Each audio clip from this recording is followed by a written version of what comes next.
Sami Zayn takes out Drew McIntyre.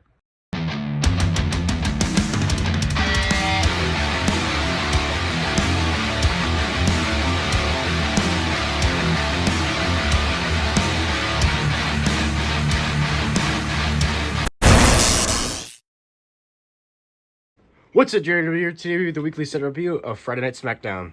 They kicked off the show with the American Nightmare coming out talking about how if he wins the Royal Rumble for the third time, that makes plenty of sense because he'd go after Drew McIntyre for the WWE Undisputed Championship. And the crowd in Saudi Arabia wasn't a big fan of him talking about winning the Royal Rumble for the third time, which he really does not need to win it for the third time. But then he was like, oh, maybe I go after my friend CM Punk. He's like, that match needs to happen. The crowd got pretty hyped for that. So he's teasing the idea of winning the Rumble and going after CM Punk for the World Heavyweight title. That was quite interesting. And then Randy Orton's music hits. Randy Orton comes down to the ring. He says he is not afraid. He will not hesitate to eliminate Cody Rhodes from the Royal Rumble to win that so he can go win the WWE Championship from Drew McIntyre. He will not hesitate to get rid of his friend Cody Rhodes from this Royal Rumble. And then Jey Uso's music hits. And Jey Uso comes out, he's eating and everything. The crowd's going crazy. And then he runs it back like usual. He's eating and everything. Really doesn't do much. And then Sami Zayn's music hits. Sami Zayn comes down and talks about... And obviously, Sami talks about his big match this weekend against Drew McIntyre. He has a chance of winning the WWE Championship that has literally... he's never gotten in his career. It's just like it's escaped him his whole career. And then he's 0-11 against Drew McIntyre, talking about how he's never beat him. It's a big deal, but he said but Sami is undefeated in Saudi Arabia. He has never lost in Saudi Arabia, and he's not about to make that change. So he is ready to defeat Drew McIntyre tomorrow for the WWE Championship at the Royal Rumble. We all know that ain't happening, but Sami Zayn's all hyped. When we hear Mr. Douchebag Paul Heyman interrupt him, and the whole Vision come out on the giant, massive stage because they're in the arena or the stadium that the Royal Rumble is going to be in for the SmackDown. Massive stadium for SmackDown, but this stage is huge. The Vision are standing up there, and Paul Heyman talks to the crowd in Spanish. He's like, "Oh, sorry, wrong international crowd," trying to be in a douchebag and everything. But Nick Aldis comes out and announces that the main event, because Paul Heyman's hyping up the Vision and everything too. The baby faces are going to say how the Vision's going to win the Royal Rumble. And then Nick Aldis comes out and makes it official for the main event. The Vision, all four of them, Braun Breaker, Bronson Reed, Austin Theory, and Logan Paul will take on Randy Orton, Cody Rhodes, Jey Uso, and Sami Zayn in the main event on SmackDown. So that is the main event. Nick Aldis makes it official. Then it was time for the U.S. Open Challenge match. Carmelo Hayes comes out for the U.S. Open Challenge, and Rey Fenix accepts it. He answers the U.S. Open Challenge, and Carmelo Hayes and Rey Fenix put in an absolute banger. But Rey Fenix comes up short. Carmelo Hayes retains the United States Championship, jumping off the top rope, hitting that crazy leg drop type of a move. Absolutely insane, as you can see here in figure form. He is floating there, about to hit that leg drop on Rey Fenix, but Carmelo Hayes puts on a great match like usual for the U.S. title. I've been loving Carmelo Hayes as United States Champion, but he retains the title against Rey Fenix. I'm curious for where this will go, and when will Carmelo Hayes finally get to defend the U.S. title on like a pay-per-view, because I feel like he deserves that because he's been putting in the work as the champ. Then backstage, Drew McIntyre cuts a promo on Sami Zayn saying how he is willing to do anything. He's willing to go to the lowest, cut like all the corners and do anything to retain the world title, to retain the WWE Championship against Sami Zayn. He's like, Sami Zayn, are you willing to go that low, to go to the bitter end to win the WWE title? He goes, I don't think you are. Then we had an absolute boring segment. Charlotte Flair comes out and Alexa Bliss comes out. They have their entrance. They come down to the ring and talk about how, who's going to win the Royal Rumble between the two of them and who's going to win. They're just talking bullshit. And then the Judgment Day interrupt them, Liv Morgan, Raquel Rodriguez, and Roxanne Perez. And then they tease like they're going to come down to the ring. And Liv Morgan's like, nope, we're not coming down. She does her stupid laugh. And then Nick Aldis comes out. He goes, actually, since you guys aren't you guys aren't SmackDown superstars, but since that you're here, I can make it official. It's gonna be the Judgment Day versus Charlotte Flair and Alexa Bliss right now on SmackDown. Which we had that match. Raquel Rodriguez tries getting involved in this match because it was Liv Morgan and Roxanne Perez versus Alexa Bliss and Charlotte Flair. And Stephanie Vaquero comes out and takes out Raquel Rodriguez, stopping her from trying to cheat for the Judgment Day. Alexa Bliss hits the Sister Abigail on Liv Morgan and picks up the victory for Alexa Bliss, and Charlotte Flair defeating the Judgment Day. Then backstage, Jordan Grace was having a promo interview backstage, and Jade Cargill attacks her, and they brawl backstage, going off with I have zero interest in this. Jade Cargill versus Jordynne Grace, absolutely boring. I mean, like, Jade Cargill's a really boring champion anyways, and she's not that great in the ring. But you add Jordynne Grace, who's also like kind of built like she's big and buff like her as Jade Cargill. Like this feud, not it. It's so boring. Then Johnny Gargano took on Axiom, and Candice LeRae was barred from ringside. She was banned from ringside. She cannot be out there because she usually cheats for Johnny Gargano. Johnny Gargano almost picks up the victory by ripping off Axiom's mask. Axiom couldn't show his face, but Axiom still picks up the victory even though without the mask, and he gets the mask back that Johnny Gargano stole from him, and he gets his mask back that he ripped off him.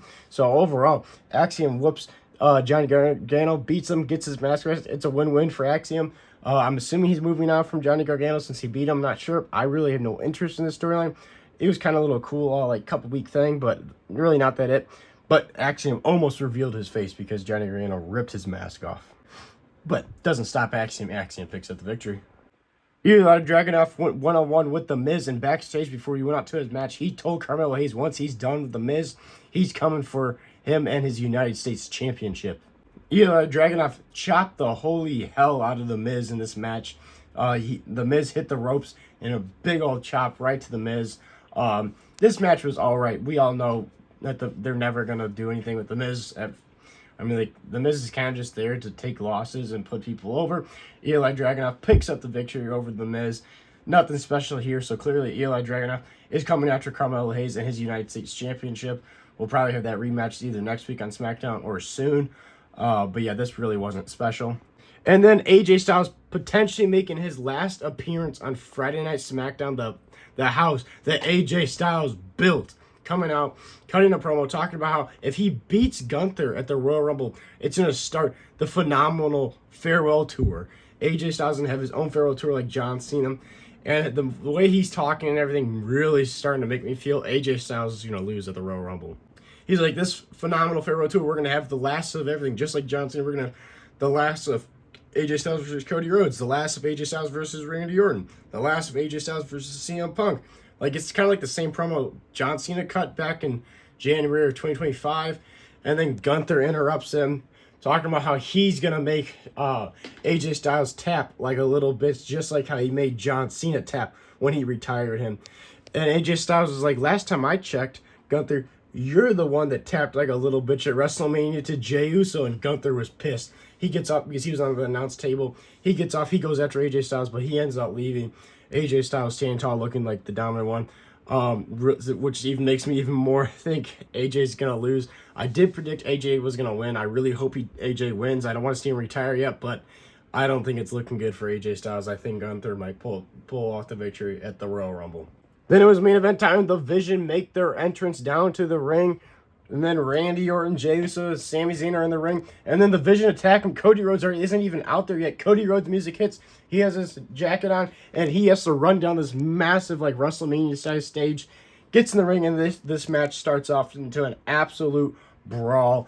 It was a fatal. It's a 4v4 tag match, but it was a brawl.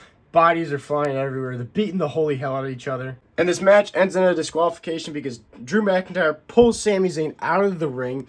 They start brawling. And then Jacob Fatu's music hits.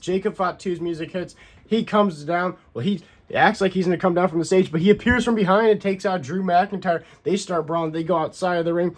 And then Jacob Fatu takes out Drew McIntyre. He throws him to the side. Cody Rhodes jumps through the ropes, suicide dive, takes out Jacob Fatu, throws him into the ring post. And then Drew McIntyre's in the ring, and he's about to hit a Claymore on Cody Rhodes when Sami Zayn out of nowhere hits a haluva kick on Drew McIntyre, taking out Drew McIntyre. So Sami Zayn gets the upper hand on Drew McIntyre for like the first time, and then it's Sami Zayn and Cody Rhodes are standing tall, and they both look at the Undisputed WWE title on the ground. They both reach for it. They both grab it. They both pick it up. They're looking at it. They're looking at each other. And then, bam, they get a double spear by Braun Breaker.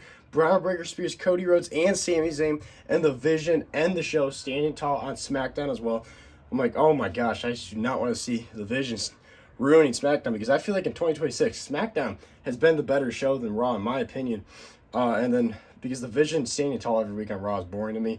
And here they are now doing it on SmackDown. But they made it work because, like, they had Drew McIntyre and Jacob Fatu and everything involved. But overall, this SmackDown was insane. In my opinion, Monday Night Raw did not feel like a show right before the Royal Rumble. It just didn't feel that special. This show felt special. The Saudi Arabia crowd, they were hyped. They were lit for this show. And then overall, it was a good show. Starting off with like 4 of your top guys starting the show. And then the Vision interrupting them being the main event. Absolute chaos in the main event. Carmelo Hayes and Rey Fenix putting on a great match. Eli Dragunov beating Miz. Okay. Alexa Bliss and Charlotte Flair beating the Judgment Day. Okay. I feel like the Judgment Day are just giving out free victories now because they've been just eating pins. I have zero interest in Jay Cargill versus Jordan Grace. Johnny Gargano versus Axiom. Okay. I'm really afraid for AJ Styles' career. I'm just nervous, man. But overall, a pretty good Friday Night SmackDown. I'm going to give it a solid 3.5 out of 5. Just maybe because it could be partly just because I'm excited for the Royal Rumble. Because the main reason why I'm excited for the Royal Rumble is mainly because it just feels unpredictable. I really don't know who's going to win. Like, I predicted Finn Balor's going to win. I think Finn Balor's going to get his way into that match. Bobby predicted LA Knight's going to win. Because I think he's in return. There's a good chance he wins, but then there's the chance that Cody Rhodes or Jacob Fatu wins, or maybe even Randy Orton. I don't know. And then maybe Roman Reigns returns and wins. I do not want to see that. Maybe Brock Lesnar wins because he's in the match. I don't know. There's so many possibilities who could punch their ticket to WrestleMania. We had the new sign up first time showing that.